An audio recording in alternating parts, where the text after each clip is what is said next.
Assalamualaikum. Today our topic of discussion is the synthesis of cholesterol, the most important compound in our body and the most harmful compound in our body.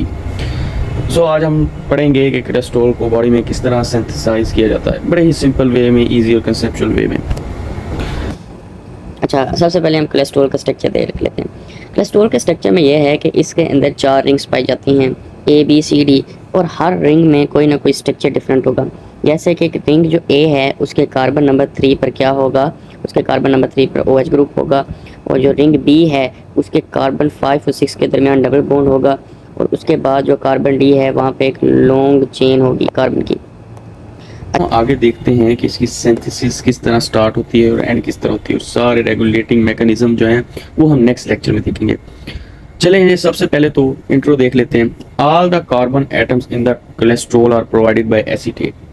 सारे carbon atoms जो कि बनाएंगे cholesterol वो हमें कहाँ से मिलेंगे, वो हमें एसिटाइल कोएंजाइम की ब्रेकडाउन होने के बाद जो पीछे एसीटेट होगा उस पर मुश्तमिल होंगे।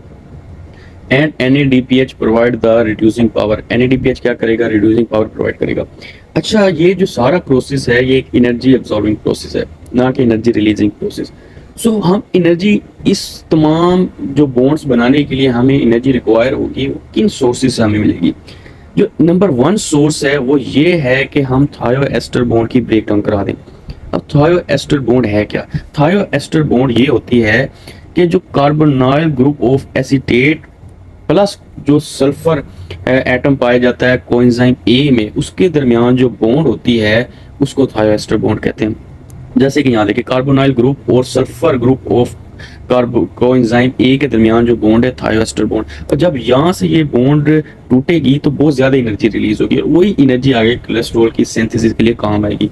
And the number 2 source is ATP, adenosine triphosphate. ये तो हम जानते हैं। अब सिंथेसिस स्टार्ट किस तरह होगी? सबसे पहले 2 एसिटाइल कोएंजाइम के मॉलिक्यूल आपस में रिएक्ट करेंगे। थायोलेज एंजाइम क्या करेगा, कोएंजाइम ए को रिमूव कर देगा। अब ये कोएंजाइम ए रिमूव हुआ, इसका मतलब ये है कि कोएंजाइम ए वो एसीटेट ग्रुप से डी अटैच हुआ, जिसकी वजह से एनर्जी रिलीज हुई। वो एनर्जी हमने किस में यूटिलाइज करा दी, एसीटो एसिटाइल कोएंजाइम ए बनाने में। अब 2 carbon of acetyl coenzyme plus 2 carbon of another acetyl coenzyme को हमने आपस में कंबाइन करके कितने कार्बन का स्ट्रक्चर अभी तक बना लिया, 4 कार्बन का स्ट्रक्चर। एसिटो एसिटाइल कोएंजाइम जो है ना, उसको हम रिएक्ट करवा देंगे अनदर एसिटाइल कोएंजाइम के मॉलिक्यूल के साथ। तो अब 2 और ऐड हो गए, 2 कार्बन और ऐड हो गए, तो 6 कार्बन का स्ट्रक्चर बन गया। उसका नाम है 3 हाइड्रोक्सी 3 मिथाइल ग्लूटाराइल कोएंजाइम। ये ठीक हो गया। अब यहाँ अगेन कोएंजाइम रिमूव हुआ, अगेन हमें एनर्जी मिली, वो एनर्जी हमने इस मॉलिक्यूल को बनाने में यूटिलाइज कर दी। तो इसमें एंजाइम कौन सा होगा, इसमें होगा HMG CoA synthase. This is the, अच्छा, इस लाइन में क्या कहता है, liver parenchyma cell contain 2 enzyme of HMG CoA synthase. The cytosolic enzyme participate in cholesterol synthesis whereas the mitochondrial enzyme function in the pathway of ketone body synthesis. अगर ये enzyme mitochondria में होगा तो ये वहाँ क्या कराएगा, ketone body की सिंथेसिस। अगर ये सिस्टोल में होगा तो ये क्या कराएगा, ये सिंथेसिस ऑफ कोलेस्ट्रॉल करवाएगा। सिंपल सी बात। अब हम आगे चलें। अब है सिंथेसिस ऑफ मेवेलोनेट। अब ये किस तरह सिंथेसिस होगी इसकी, वो हमने 6 कार्बन का कंपाउंड बना लिया है। उससे आगे क्या करेंगे हम HMG को ए रिडक्टेज की मदद से ना, HMG को ए रिडक्टेज की मदद से HMG को एंजाइम ए को मेवेलोनेट में कन्वर्ट कर देंगे।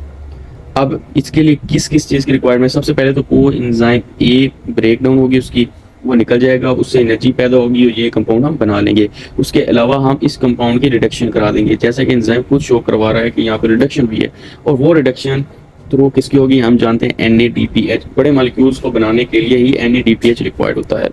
तो यहाँ पर NADPH ने हाइड्रोजन आयन दिए और रिडक्शन होगी, तो कंपाउंड किस में तब्दील हो गया, मेवेलोनेट में। अब ये जो एंजाइम है ना, ये एंजाइम रेट लिमिटिंग स्टेप का है। रेट लिमिटिंग स्टेप का मतलब ये है कि ये कोई भी रिएक्शन इरिवर्सिबली अब यहाँ से नहीं चलेगा, ये सिर्फ 1 डायरेक्शन में प्रोसीड होगा, और इसकी रेगुलेशन भी बॉडी में की जाएगी। इसकी रेगुलेशन हम नेक्स्ट लेक्चर में डिस्कस करेंगे। अच्छा, अब हमने बना दिया, क्या बना दिया, मेवेलोनेट बना दिया। अब हम देखेंगे कि मेवेलोनेट आगे किस तरह प्रोसीड करता है। 2 ATP के मॉलिक्यूल्स आते हैं और वो आकर अपनी ब्रेक डाउन करा के एनर्जी रिलीज करा देते हैं। उस एनर्जी से हम बना देते हैं 5 पायरोफॉस्फेट मेवेलोनेट। ये जो ये जो दो एटीपी की ब्रेकडाउन हुई थी और जो फॉस्फेट रिलीज हुआ था वो आके इस कंपाउंड पर अटैच हो जाएगा। पायरोफॉस्फो का मतलब होता है दो फॉस्फेट के मॉलिक्यूल्स आप दो फॉस्फेट के एटम्स आपस में कंबाइन हो, इसको हम कहते हैं पायरोफॉस्फो।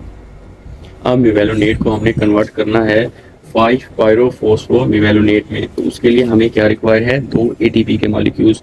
दो एटीपी के मॉलिक्यूल्स की ब्रेकडाउन होगी तो हमें इनऑर्गेनिक फॉस्फेट मिलेगा और वो दो इनऑर्गेनिक फॉस्फेट आपस में मिलकर क्या बना देंगे, पायरोफॉस्फो। और वही पायरोफॉस्फो आगे मिल जाएगा मेवेलोनेट के साथ, उसको क्या बना देगा, 5 फॉस्फो मेवेलोनेट बना देगा। अब ये भी 6 कार्बन है। इसके बाद क्या होगा, इसके बाद अब हमने बनाना है एसोपेंटिनाइल पायरोफॉस्फेट आईपीपी। इसमें होते हैं 5 कार्बन। तो सबसे पहले तो क्या होगा, जो हमने पिछला कंपाउंड प्रिपेयर किया उसकी डीकार्बोक्सिलेशन होगी। डीकार्बोक्सिलेशन होगी तो एक कार्बन माइनस हो जाएगा। उसके बाद ये भी एनर्जी डिपेंडेंट प्रोसेस है, यहाँ भी एटीपी की नीड होगी। तो एक मॉलिक्यूल एटीपी का टूट गया। अब अगर एटीपी का एक मॉलिक्यूल टूट गया तो एक और थर्ड इनऑर्गेनिक फॉस्फेट आ जाएगा, लेकिन हमें उसकी रिक्वायरमेंट नहीं है। हमने पायरोफॉस्फेट ही की फॉर्म में मॉलिक्यूल को आगे लेके चलना है। तो वो जो एक इनऑर्गेनिक फॉस्फेट होगा वो यहाँ से रिलीज हो जाएगा और बाकी एज इट इज रहेगा। बना लिया आईपीपी। अब आईपीपी के बाद आगे बनाना है डीपीपी। तो कुछ भी नहीं होगा, इसकी सिर्फ फॉर्म चेंज हो जाएगी थ्रू आइसोमरेज एंजाइम। अब नया कंपाउंड हमारे पास बन गया डाई मिथाइल एलाइल पायरोफॉस्फेट, सिर्फ पोजीशन चेंज हुई। उसके बाद अब आगे क्या होगा, आगे डीपीपी के साथ आईपीपी अटैच हो जाएगा। दो पायरोफॉस्फेट जो आईपीपी के थे वो बाहर निकल जाएंगे, जो इसके थे वो एज इट इज रहेंगे और वो आगे बना देंगे ग्रेनाइल पायरोफॉस्फेट। और वो आगे फिर आईपीपी के साथ अटैच होगा, फिर वो कौन सा 15 कार्बन कंपाउंड बना देगा। पहले 5 थे, 5 के साथ 5 ऐड हुए तो क्या बना, 10 कार्बन कंपाउंड बन गया। 10 कार्बन कंपाउंड के साथ एक और आईपीपी का मॉलिक्यूल हमने अटैच कर दिया तो क्या बन गया, कितने कंपाउंड, 15 कार्बन कंपाउंड फर्निसिल पायरोफॉस्फेट बन गया। अब फर्निसिल पायरोफॉस्फेट कंपाउंड की आगे क्या होगा, अब आगे सबसे पहले तो उसकी एक रिडक्शन होगी, किसके थ्रू, NADPH के थ्रू। उसके बाद जितने भी उसमें पायरोफॉस्फेट ग्रुप थे ना तो सारे रिलीज हो जाएंगे, तो हमारे पास बनेगा स्केलीन। अब स्केलीन जो है ये हाइड्रोफोबिक है। हम जानते हैं कि जब भी पायरोफॉस्फेट या कोई भी फॉस्फेट ग्रुप किसी कंपाउंड के साथ अटैच होता है तो वो एक चार्ज ग्रुप होता है।